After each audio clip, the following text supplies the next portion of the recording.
Tập 11. Ngoại truyện 1. Một ngày bình dị của chúng tôi. Chào buổi sáng.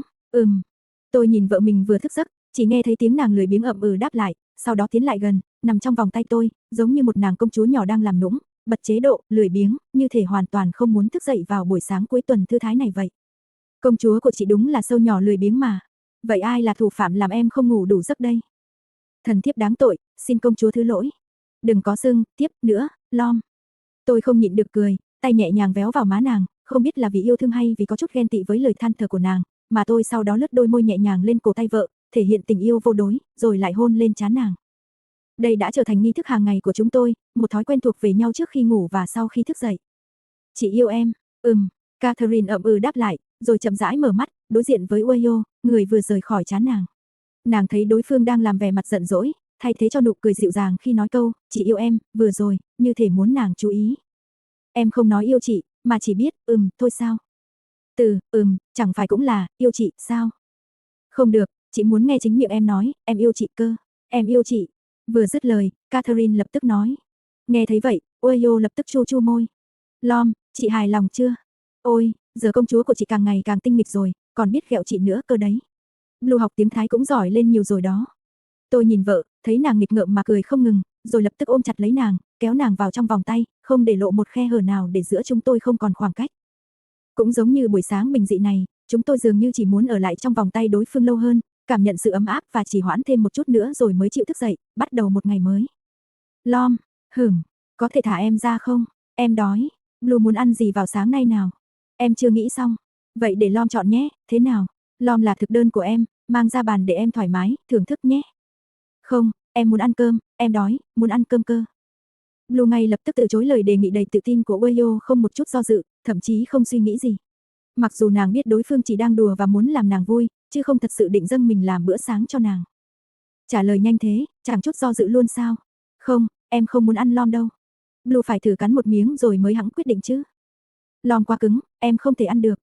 Nữ sĩ quan cảnh sát thông minh mỉm cười yêu chiều khi bị người mình yêu nhẹ nhàng vỗ vào cánh tay và lắc đầu từ chối, như thể đang nói rằng cô quá khó để nhai, không thể nuốt nổi, vậy.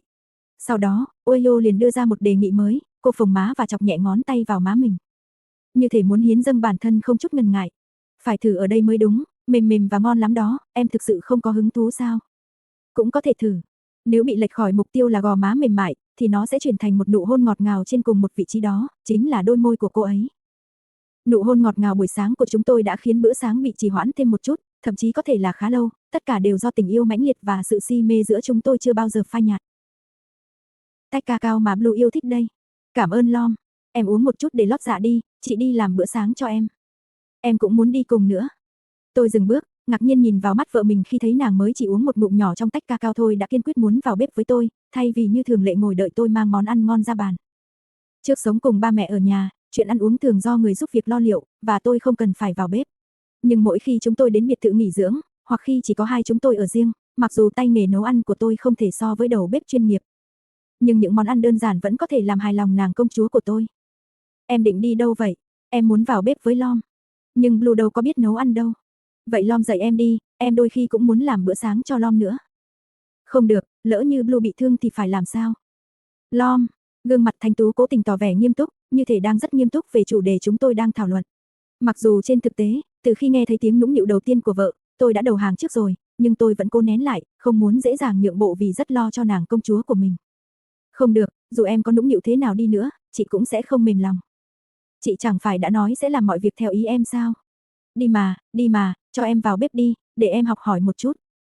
Là ai dạy em biết cách làm nũng thế này hả? Dù không có ai chỉ dạy, nhưng ánh mắt quyến rũ của nàng công chúa này vẫn luôn có thể làm trái tim tôi tan chảy ngay tại chỗ, biết bao lần cũng không thể nào thoát ra được. Không thể không thừa nhận, tôi chính là người trời sinh ra để yêu thương nàng công chúa của mình, và tình yêu này sẽ theo tôi suốt cả cuộc đời. Sự duyên dáng và cá tính chân thật của Blue khiến tôi mỗi ngày lại chìm đắm trong tình yêu, thậm chí còn có thể yêu lại từ đầu vài lần trong cùng một ngày.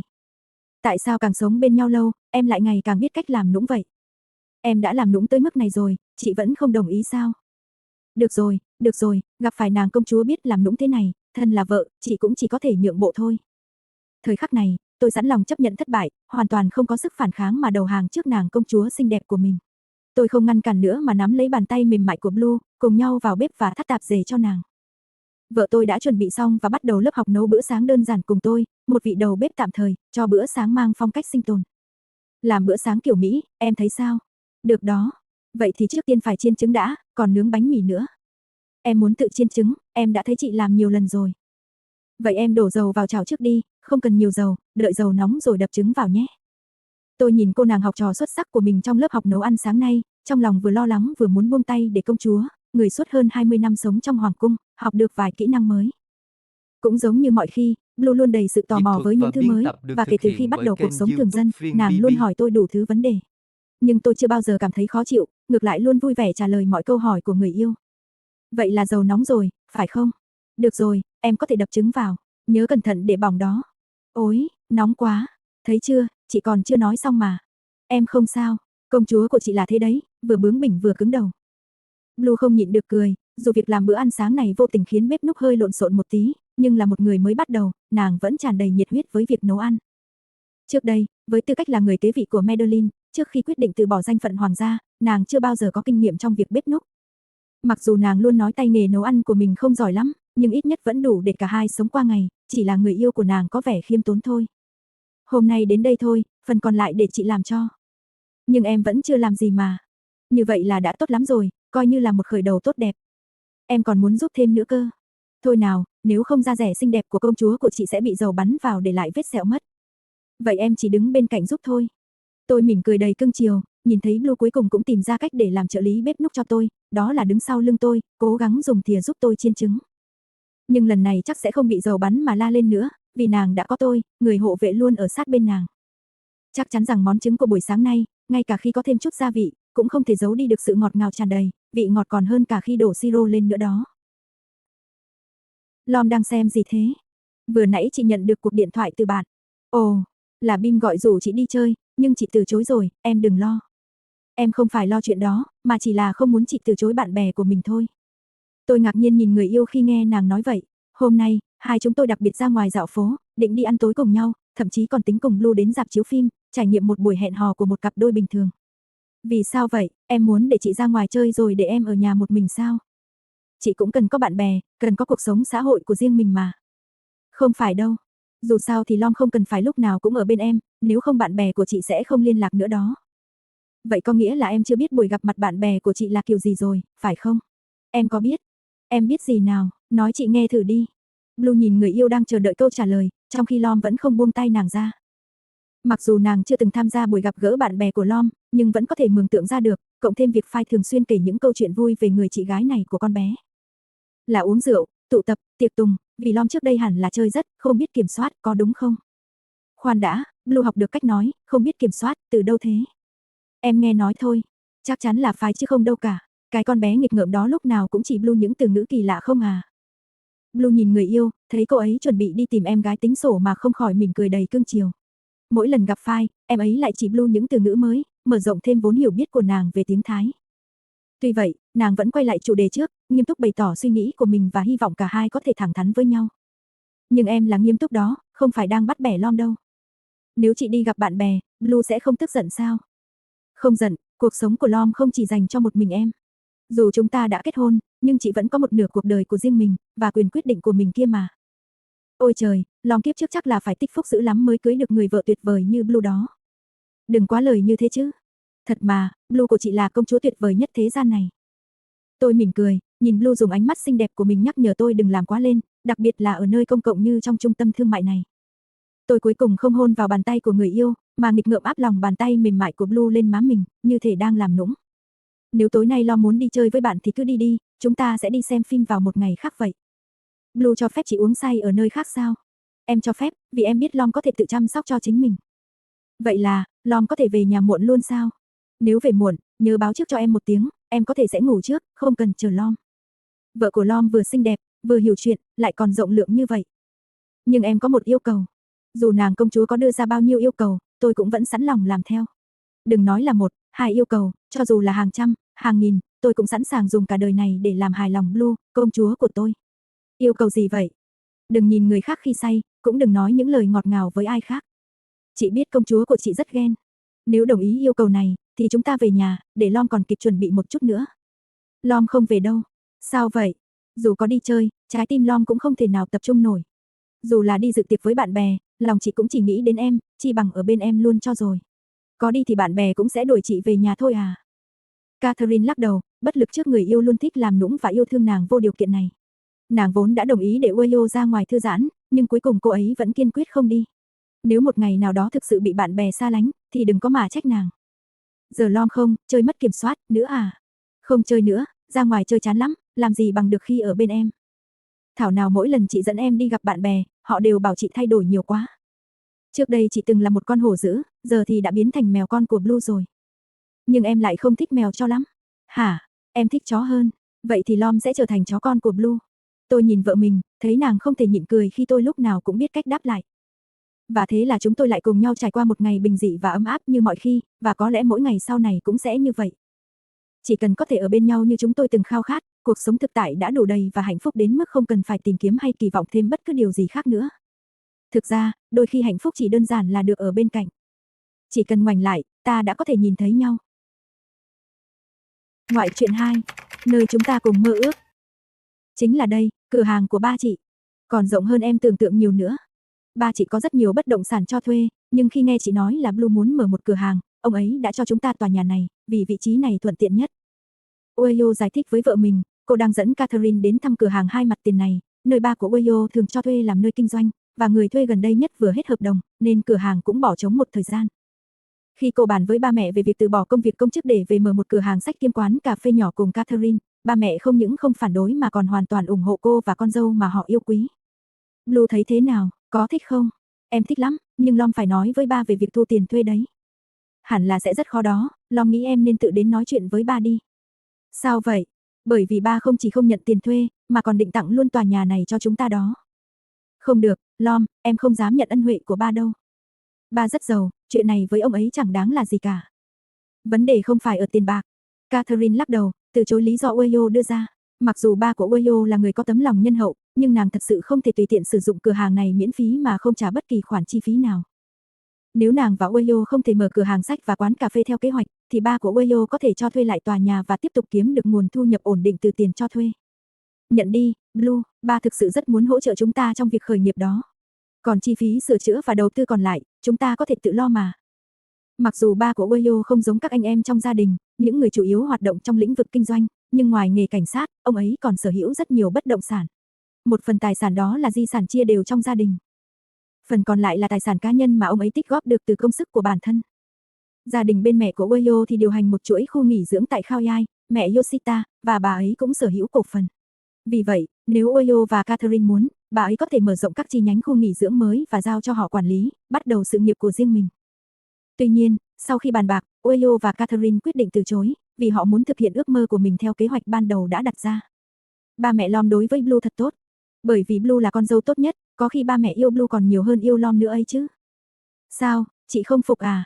Ai nói chị không phục, nhìn biểu cảm của chị thôi cũng đủ biết rồi.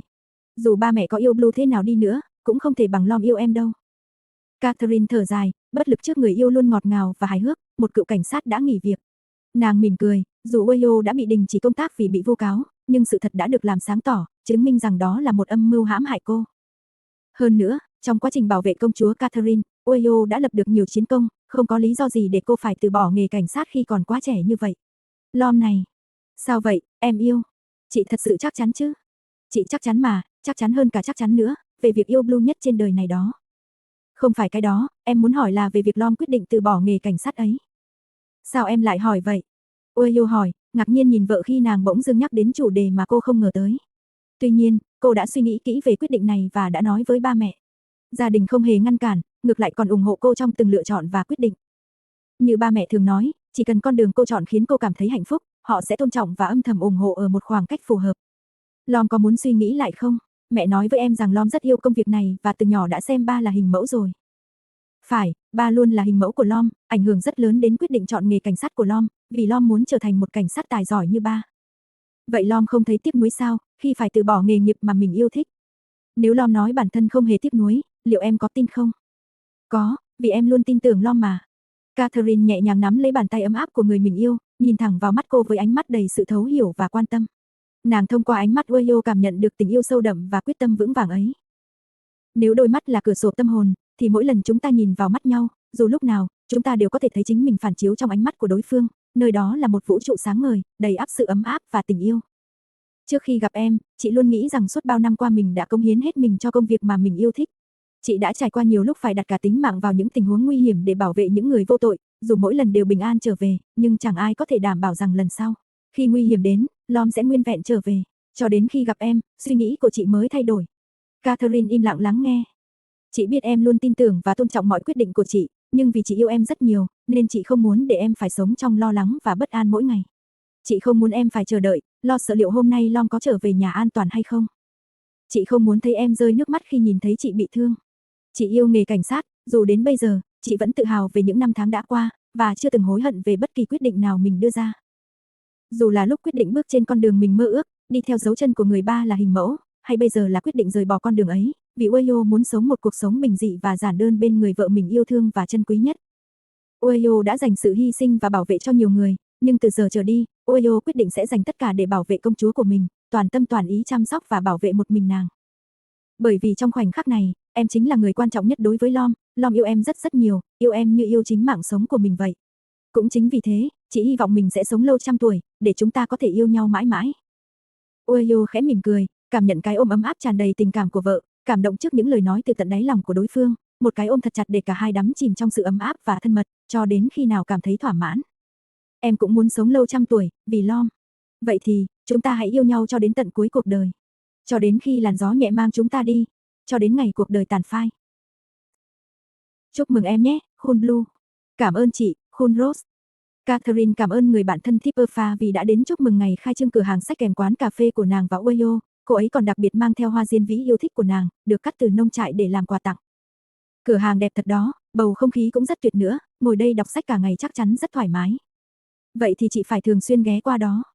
Lần tới chị đến Bangkok, nhất định sẽ đến ủng hộ em, nhưng Khun Blue cũng nên dành thời gian đến Sengzai chơi đi. Modern luôn nhắc đến em ấy thậm chí còn muốn cùng chị đến đây nữa đó. Chúng em cũng rất muốn đi, nhưng gần đây bận rộn với công việc cửa hàng quá. Nếu mọi thứ ổn định, chắc chắn sẽ có thời gian để thư giãn. Nông trại lúc nào cũng chào đón Khun Blue cả, miễn là em chịu đến nha.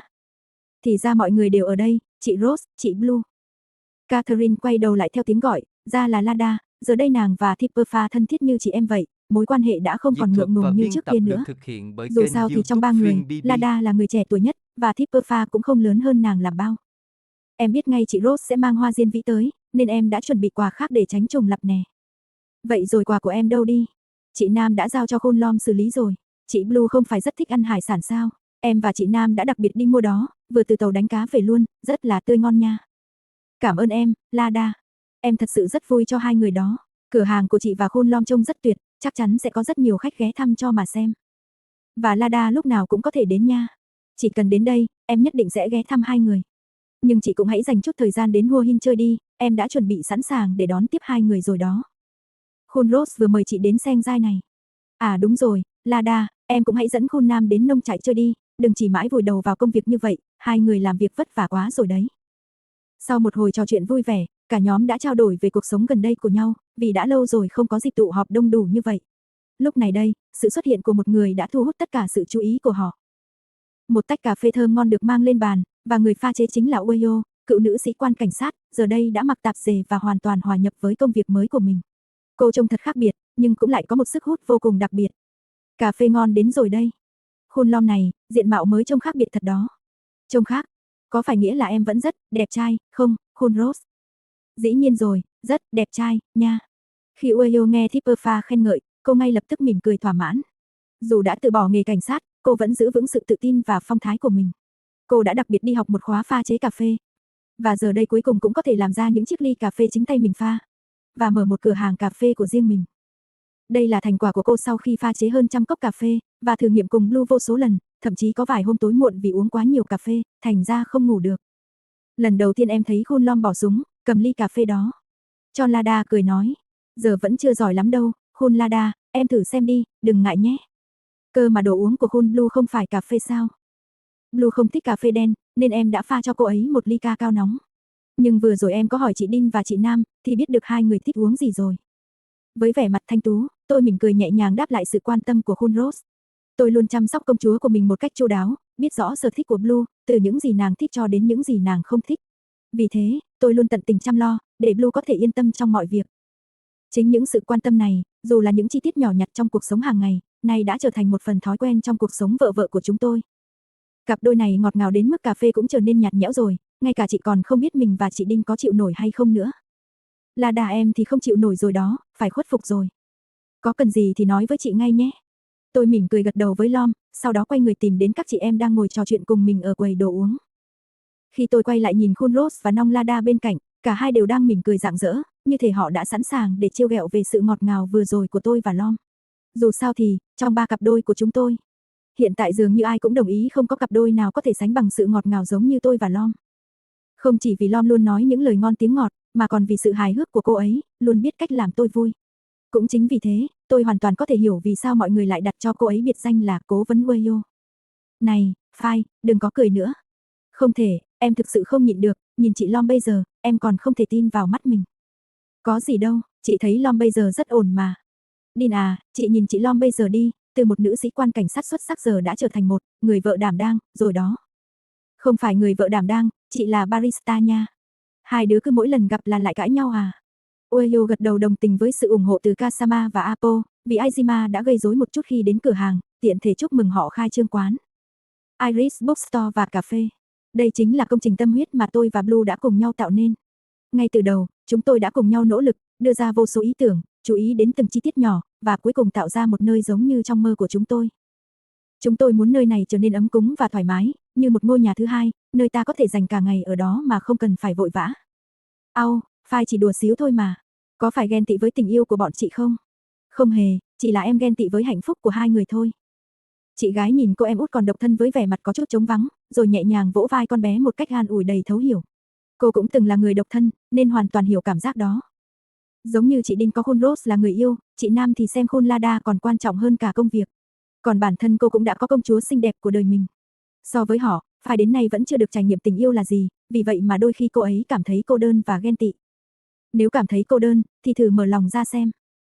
Đừng phí công sức nữa, chị Lom, Phai sẽ không bao giờ nghe lời chị đâu. Vậy thì độc thân đến già đi. Độc thân đến già cũng chẳng sao, dù sao thì em vẫn còn có chị Lom, chị Đin, chị Nam cơ mà. Chị gái và người yêu không giống nhau đâu, nếu muốn biết sự khác biệt, thì em thử tìm ai đó đi. Mỗi sáng thức dậy, được nhìn thấy đầu tiên là khuôn mặt của cô ấy, tối trước khi đi ngủ, người cuối cùng nhìn thấy cũng là cô ấy. Trời ạ, đừng có ngọt ngào nữa, không chịu nổi nữa rồi. Ueyo không nhịn được cười khi thấy Aizima bĩu môi, không thể hiểu nổi tại sao em ấy lại vẫn chưa thể hết bực dọc với sự say mê của cô dành cho Blue. Lúc này, người mà cô vừa nhắc đến đang bước về phía cô, ánh mắt đầy nghi vấn khi dõi theo bóng dáng Aizima rời đi. Như thể không hiểu tại sao cô em gái nóng này lại đột nhiên trở nên khó chịu. Lom, chuyện gì em? Chị lại bắt nạt Khun Phai nữa, có đúng không? Không có, Lom đâu phải người thích nghịch ngợm như vậy. Vậy tại sao Khun Phai lại trông ủ rũ thế? Người cô đơn thì luôn là vậy mà. Nếu không tin, cứ nhìn xung quanh đi, ai cũng có đôi có cặp cả, Lom và Blue, Din và Rose, Nam và Lada. Cả quán Iris Bookstore và cà phê đều ngập tràn trong bầu không khí hạnh phúc, đầy những bong bóng màu hồng. Những người như Phai, không quan tâm đến tình yêu, nhìn thấy cảnh tượng này chắc chắn sẽ cảm thấy ngán mà chẳng muốn ở lại lâu thêm. Nếu không, sẽ chỉ muốn ghen tị với hạnh phúc của người khác. Chị cứ thế này mãi, luôn thích trêu chọc em gái mình thôi. Blue đang đứng về phía Phai sao?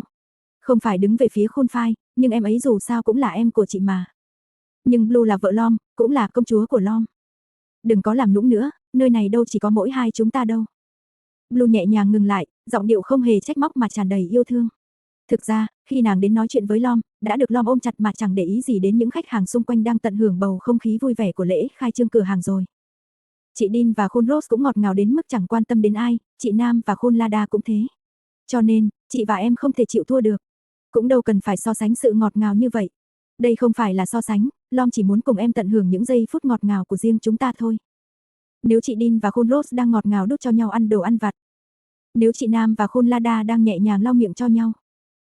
Thì tôi và công chúa của mình cũng sẽ tận hưởng những khoảnh khắc ngọt ngào trong góc nhỏ này. Một barista tài ba nhõng nhẽo để xin lời động viên và phần thưởng từ công chúa của mình là một nụ hôn lên cái má mềm mại, vì món đồ uống mà cô ấy chuẩn bị đã làm vừa lòng tất cả mọi người. Còn Phai đang độc thân thì sao? Hẳn là đã giận dỗi, bĩu môi mà bỏ về nhà từ lâu rồi. Ngoại truyện 3. Công chúa từng là của vương quốc Medellin. Thần nữ bái kiến công chúa điện hạ, chúc công chúa điện hạ an khang. Isabel, tôi bây giờ đã không còn là công chúa nữa. Thần bái kiến công chúa điện hạ. Đại nhân Antoine cũng vậy. Catherine nhẹ nhàng nhắc nhở Antoine, cận thần của phụ hoàng nàng, khi ông được giao nhiệm vụ đón nàng và Lom tại sân bay, chào đón họ trở về sau một năm xa quê nhà. Isabel, nữ hầu cận của nàng, cũng đi cùng. Bây giờ nàng đã không còn là thành viên của hoàng thất Delena nữa, mọi người cũng không nên đối xử với nàng như đối với phụ hoàng hay thái tử Carol như vậy. Công chúa điện hạ, xin mời đi lối này. Lom, thật là, chẳng ai chịu nghe lời em gì cả. Trong mắt mọi người, dù có là bao lâu, họ cũng vẫn sẽ xem em là công chúa như trước đây thôi. Nhưng em không còn là công chúa nữa. Ai nói vậy, em mãi mãi là công chúa của Lom nha. Oyo mỉm cười nhẹ nhàng, nói với công chúa, người đã quen với những lời nói ngọt ngào của cô. Cô nhẹ nhàng nắm tay Catherine, rồi cả hai cùng nhau bước đi theo lời mời của thái tử Carol, hướng về hoàng cung. Đây là lần đầu tiên sau một năm họ trở lại Medellin, kể từ khi tổ chức một buổi hôn lễ giản dị, đăng ký kết hôn và chính thức trở thành vợ vợ hợp pháp tại đây, sau đó sống một cuộc sống giản dị ở Thái Lan. Trong suốt năm qua, kể từ khi Catherine từ bỏ thân phận hoàng gia và sống cuộc sống bình thường với Oyo ở Thái Lan, nàng vẫn giữ liên lạc với em trai và luôn duy trì mối quan hệ thư từ, cũng như thường xuyên hỏi thăm nhau. Cho đến tuần trước, thái tử Carol đã gửi lời mời, hy vọng mời nàng và Oyo trở về hoàng cung. Ban đầu, Catherine từ chối lời mời vì lo lắng trong lòng. Nàng không chắc liệu khi gặp lại phụ hoàng sau một năm, ông ấy có thể đã tha thứ cho sự quyết định của nàng hay không. Dù sao thì hiện tại, nàng cũng chỉ là một công dân bình thường của Medellin. Không còn là thành viên của hoàng thất Delena nữa. Tuy nhiên, Carol khẳng định lời mời này đã được phụ hoàng chấp thuận, còn cam đoan đảm bảo cơn giận của phụ hoàng đã dần nguôi ngoai, không còn bất mãn với quyết định của nàng nữa. Lời mời này đã trở thành một cơ hội hiếm có, để nàng có thể gặp lại phụ hoàng, một cơ hội không hề dễ dàng. Cuối cùng, Catherine quyết định nhận lời mời và cùng Oyo đến hoàng cung. Blue, em có lo lắng không? Lom, em không thể đoán trước được sẽ có chuyện gì, cũng không biết phải làm sao khi gặp lại phụ hoàng nữa. Chị nghĩ em chỉ cần là chính mình, cứ cư xử tự nhiên thôi. Nhưng, nếu phụ hoàng vẫn còn khó chịu với chúng ta thì sao? Vậy thì chúng ta sẽ đối mặt cùng nhau.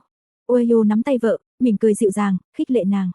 Trong lúc họ đang trên đường đến hoàng cung tráng lệ, suy nghĩ của Oyo không khỏi quay về lần viếng thăm trước đây, khi đó, quốc vương Arthur đã mời cô và gia đình đến để cảm ơn vì hành động dũng cảm.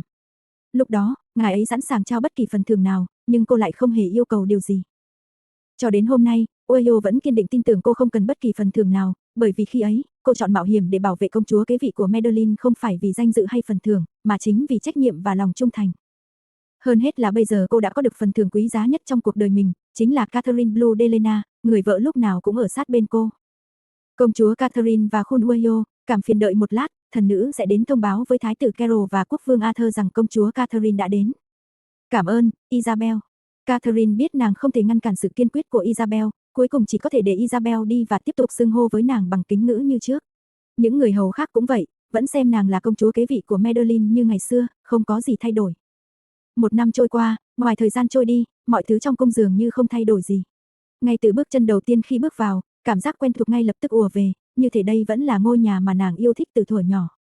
Catherine cảm thấy nhẹ nhõm trong lòng, ít nhất nàng vẫn còn cơ hội trở về thăm nơi này, nơi chứa biết bao kỷ niệm của nàng. Thú thật những bông hoa diên vĩ trong trang viên của Khun Rose vẫn không thể đẹp bằng nơi này. Trong cung vẫn còn rất nhiều hoa diên vĩ đang nở, đúng là thời điểm đẹp nhất. Nhưng chúng vẫn không thể nào đẹp bằng em. Lom, bây giờ là lúc để nói những điều này sao? Lom bị tôi dịu dàng ngăn lại, dẫu vậy, khuôn mặt tôi vẫn không tài nào giấu đi được nụ cười rạng rỡ. Dù đang ở giữa sự chú ý của những người hầu trong hoàng cung Medellin, Lom vẫn không tiếc lời khen ngợi vợ của mình. Trong lúc chờ đợi để gặp quốc vương Arthur và thái tử Carol, chúng tôi không phải chờ đợi lâu, và Carol là người đầu tiên bước vào đại sảnh đón tiếp chúng tôi. Chị, Carol, em nhớ chị lắm, chị. Tôi được Carol ôm chặt trong vòng tay, đầy ắp nỗi nhớ nhung và tình cảm sâu đậm. Khoảnh khắc này, khoảng cách giữa chúng tôi như được thời gian rút ngắn lại, như trở về thời điểm cuối cùng Carol ôm tôi trong nhà thờ khi tham dự lễ cưới của tôi và Lom. Chúng tôi đã một năm chưa gặp nhau, thành thật mà nói, tôi cũng rất nhớ và mong muốn được trở về trong vòng tay của gia đình. Mặc dù mỗi thành viên trong gia đình Watinwanik, bao gồm cả ba mẹ Oyo đều đối xử rất tốt với tôi, nhưng máu mủ ruột thịt vẫn là điều đặc biệt nhất. Khiến tôi không thể ngừng nhớ và lo lắng cho gia đình mình ở Medellin. Chị có khỏe không? Chị rất khỏe, Lom chăm sóc chị rất tốt, không hề lơ là, mọi thứ đều làm theo lời dặn của Carol. Tham kiến thái tử Carol. Rất vui được gặp lại, Khun Oyo. Carol, còn em thì sao? Em có khỏe không? Catherine lo lắng hỏi thăm tình hình của em trai sau khi Carol trò chuyện với vợ của nàng cũng nhân cơ hội này để thể hiện sự quan tâm của mình. Trong suốt năm qua, không chỉ cuộc sống của nàng thay đổi, mà Carol cũng đã trưởng thành và điềm tĩnh hơn. Chiều cao của cậu đã cao hơn một chút so với năm ngoái, và giờ đây cậu đã là một chàng trai 18 tuổi đầy chững chạc. Nếu chị có thể giúp em chia sẻ một phần công việc, em sẽ cảm thấy tốt hơn đó. Chỉ cần chị có thể giúp, chị chắc chắn sẵn sàng. Vậy có nghĩa là chị đồng ý giúp em rồi, phải không? Tất nhiên, chị đồng ý. Quốc vương Arthur giá đáo. Cuộc trò chuyện giữa hai chị em phải tạm dừng, vì quốc vương Arthur xứ sở Medellin, vị chủ nhân cuối cùng, đã chính thức xuất hiện. Catherine và Oyo ngay lập tức cúi chào. Tham kiến phụ hoàng, tham kiến quốc vương, trẫm miễn lễ. Giọng của quốc vương Arthur vẫn vững vàng và đầy uy nghiêm, nhưng khác với trước kia, giờ đây đã không còn sự giận dữ nữa, mà thay vào đó là một chút ôn hòa. Catherine ngẩng đầu lên nhìn vào ánh mắt của phụ hoàng, có thể thấy trong đó là sự quan tâm sâu sắc và niềm vui khi gặp lại. Khiến trái tim nàng không khỏi nhẹ nhõm. Đã lâu không gặp, thời gian trôi qua nhanh thật. Phụ hoàng, người vẫn khỏe chứ ạ? Như con thấy đấy, còn con thì sao, cuộc sống thế nào? Con rất khỏe ạ, chỉ luôn lo lắng cho phụ hoàng, lo người có giữ gìn sức khỏe không, hay có gánh vác quá nhiều công việc triều chính không, tất cả những điều này đều là những nỗi lo con không thể bỏ qua. Vậy nếu thật sự lo lắng, sao con không quay về giúp Carol chăm sóc phụ hoàng, mà lại xa quê hương lâu như vậy?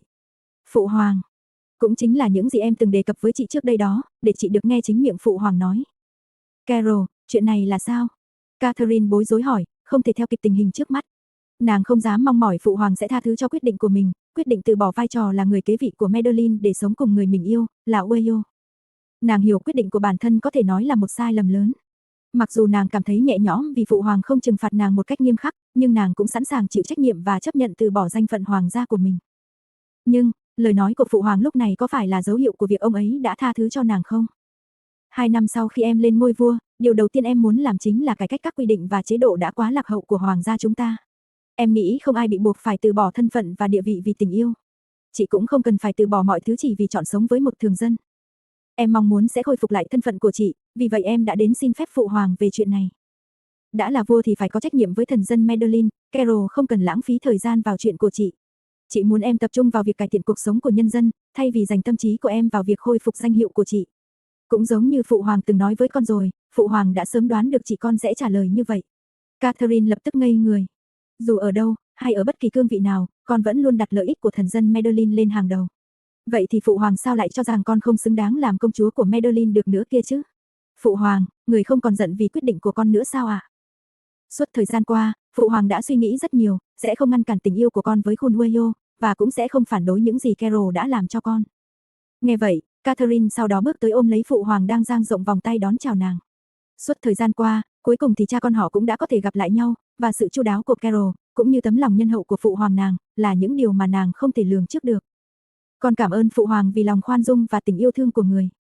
Hơn nữa vừa rồi chị đã đồng ý giúp em, lời đã nói thì không thể thay đổi đó nha. Carol chuẩn bị tất cả từ trước hết rồi, chị làm sao có thể từ chối được nữa đây. Thế thì về phần Khôn Ueyo. Vâng, Thái tử Carol. Ueyo nhanh chóng đáp lại, đối mặt với lời nói của Thái tử Carol, cô vừa mong đợi vừa không thể đoán trước những lời nói tiếp theo. Từ giờ trở đi, chị không còn là một thường dân nữa, mà là một phần của hoàng gia chúng ta, và chúng ta rất vui mừng chấp nhận chị là bạn đời của chị gái chúng ta. Nhưng đừng để tấm lòng của em và quyết định của phụ hoàng trở nên vô nghĩa. Đó là một ân huệ vô cùng to lớn. Đây là nơi em từng nhắc đến với Lom đó sao? Phải, chính xác là phòng ngắm sao. Nó thậm chí còn đẹp hơn chị từng tưởng tượng nữa. Cũng rất vui khi có thể đưa Lom đến đây. Catherine lặng lẽ nhìn vợ mình ngước mắt nhìn lên bầu trời đêm trong căn phòng ngắm sao hoàng gia mà nàng được dịp quay trở về. Và, mọi chuyện xảy ra hôm nay, quyết định bất ngờ của phụ hoàng, cũng như những nỗ lực mà Carol đã làm vì nàng, đều khiến nàng vừa ngạc nhiên vừa cảm thấy nhẹ nhõm. Mặc dù Carol không thể ngay lập tức thay đổi các quy định của hoàng gia trước khi lên ngôi vào 2 năm tới, nhưng Catherine cảm nhận được những xiềng xích trong lòng đang dần được gỡ bỏ. Phụ hoàng cũng không còn giận dữ và đã sẵn sàng chấp nhận quyết định của nàng. Hơn nữa, phần lớn nhân dân cũng mong muốn nàng quay trở lại và một lần nữa trở thành công chúa của Medellin. Dù nàng đã không còn là người kế thừa vương vị nữa, nhưng nàng vẫn là một phần trong gia đình, điều này khiến nàng cảm thấy vô cùng hạnh phúc. Lom. Chị nghĩ sao về quyết định của em? Là về việc Carol và quốc vương Arthur muốn em trở về Medellin giúp họ sao?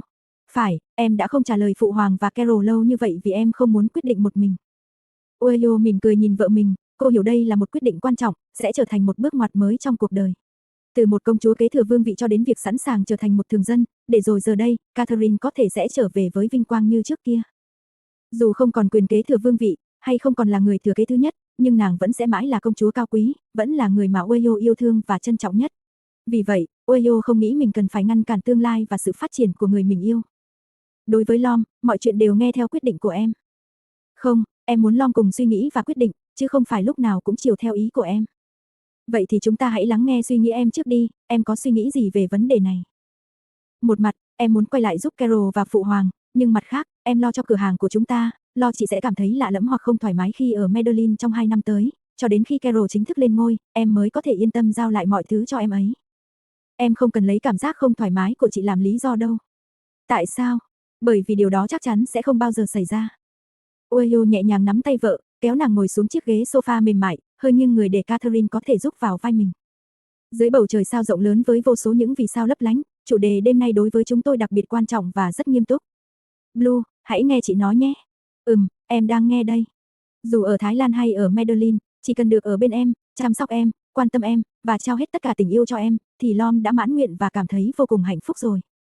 Nhưng gia đình Lom vẫn còn ở Thái Lan kia mà. Gia đình Lom đang ở đây, ở ngay bên cạnh Lom đây này. Catherine cảm nhận được hơi ấm từ Wayo, đôi môi mềm mại của cô nhẹ nhàng hôn lên trán nàng, mang đến một cảm giác an yên đến lạ. Chỉ một cái chạm nhẹ thôi, những băn khoăn và lo âu trong lòng nàng như thể tan biến một cách kỳ diệu. Lom có thể đi bất kỳ đâu cùng vợ, giống như em đã phải đánh đổi rất nhiều chỉ để ở bên cạnh chị. Em đã rời Madeline suốt 1 năm, xa gia đình chỉ vì muốn được ở bên chị. Và bây giờ, chị cũng sẵn sàng ở lại đây. Nếu có gì cần Lom chia sẻ, dù là với tư cách hộ vệ công chúa hay là người yêu của em, Lom đều sẵn sàng làm tất cả mọi thứ. Vậy còn tiệm sách Iris của chúng ta thì sao? Lom không cảm thấy tiếc hả? Chúng ta cũng đâu phải đóng cửa vĩnh viễn đâu. Khi thời gian thích hợp, khi mọi chuyện ở đây kết thúc, chúng ta có thể trở về mở lại cửa tiệm bất kỳ lúc nào mà.